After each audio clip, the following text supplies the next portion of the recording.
Big Bang Theory star Mayim Bialik has a new book. Our Audra Lowe is at TV Guide magazine going one-on-one with the star. Here with the lovely Mayim. It's good to see you again. Nice to see you. Growing up. I wish I had this book. Everyone says that. Well, that's literally why I wrote this book, because I didn't have something like this. And I think for girls today, especially, you know, it's aimed at 10 to 18-year-old girls.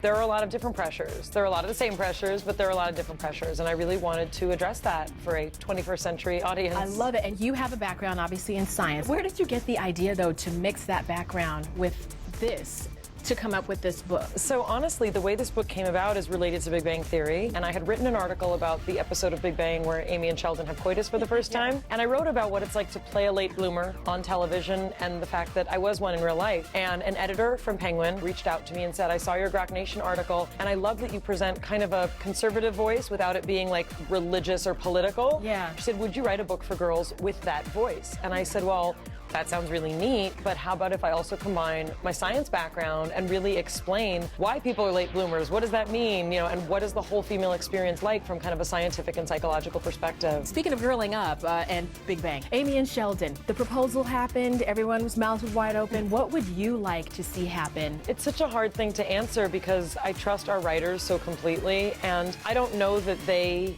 knew what they wanted when they wrote it. I know that Jim and I were both very surprised.